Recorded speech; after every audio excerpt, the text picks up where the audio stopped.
Bismillahirrahmanirrahim. Assalamualaikum warahmatullahi wabarakatuh. Perkenalkan, nama saya Arfia dari kelas TP2, Prodi Pendidikan Agama Islam, jurusan Tarbiyah dan Keguruan, NIM 10156124020. Baik, langsung saja. Di sini saya akan menjawab 5 soal yang sudah diberikan oleh Bapak. Baik, soal yang pertama itu, sebutkan dan jelaskan hikmah diturunkannya Al-Quran secara berangsur-angsur. Jadi hikmah diturunkannya Al-Quran itu secara berangsur-angsur ada 4 tahap. Yang pertama itu memudahkan pemahaman dan pengamalan. Maksudnya ialah agar umat Islam mudah memahami, menghafal dan mengamalkan ajaran-ajaran yang ada dalam Al-Quran. Yang kedua, memberikan jawaban atas pertanyaan. Maksudnya ialah Al-Quran itu turun sesuai dengan kebutuhan atau peristiwa tertentu yang terjadi, agar kita dapat menjawab permasalahan umat tersebut. Yang ketiga yaitu menguatkan hati Rasulullah SAW. Jadi Al-Quran diturunkan secara berangsur-angsur itu ialah untuk menguatkan, menenangkan hati Rasulullah SAW dalam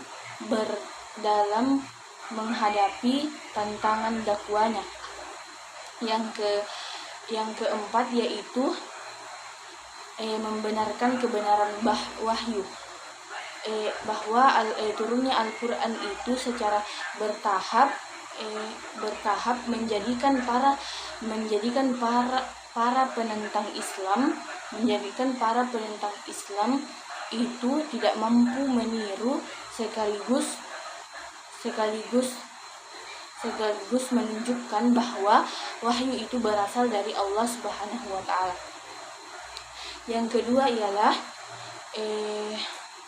itu jelaskan sejarah Jam'ul Quran wal Kitabu. Jadi Jam'ul Quran itu ialah pengumpulan Al-Quran yang terdiri dari 3 fase, yaitu pada masa Rasulullah SAW. Pada masa Rasulullah SAW, Al-Quran dihafalkan dan dituliskan oleh para sahabat di berbagai media seperti kulit, tulang, pelatah kurma, dan batu, dan belum dikumpulkan dalam satu mushaf karena wahyu masih turun. Yang kedua yaitu pada masa Khalifah Abu Bakar As-Siddiq. Pada masa Khalifah Abu Bakar As-Siddiq yaitu dilakukan setelah perang Yamamah, yang dimana para penghafal Al-Quran itu banyak yang gugur atas usulan Umar bin Khattab. Dan setelah itu Zaid bin Sabit ditugaskan untuk mengumpulkan Al-Quran dalam satu mushaf.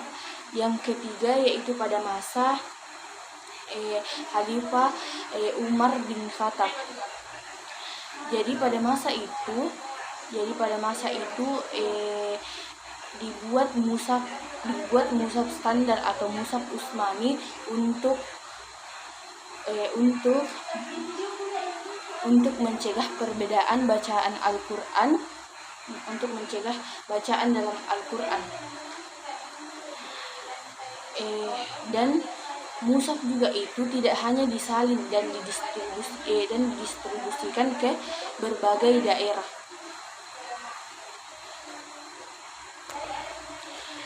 Soal yang ketiga yaitu jelaskan munasabah Al-Quran dan contohnya. Jadi munasabah Al-Quran itu yang berkaitan atau yang berhubungan dengan ayat-ayat dan surah yang ada dalam Al-Quran. Contohnya seperti surah Al-Fatihah dan Al-Baqarah, karena surah Al-Fatihah itu mengandung doa untuk meminta petunjuk, sedangkan Al-Baqarah itu jawaban berupa petunjuk yang terkandung dalam Al-Quran.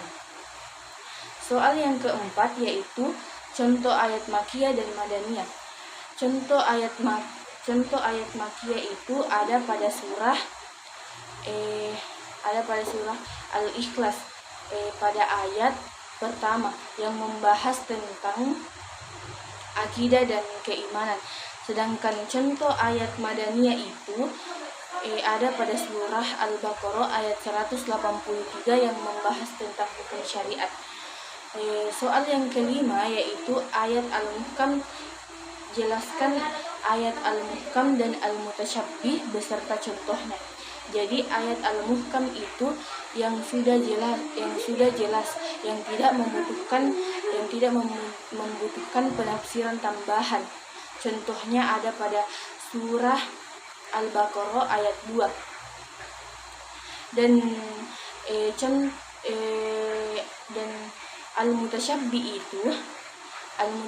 itu ialah yang masih membutuhkan penafsiran dan tidak langsung dipahami secara harfiah. Contohnya itu ada pada surah Al-Imran ayat 7. Mungkin itu saja yang dapat saya sampaikan.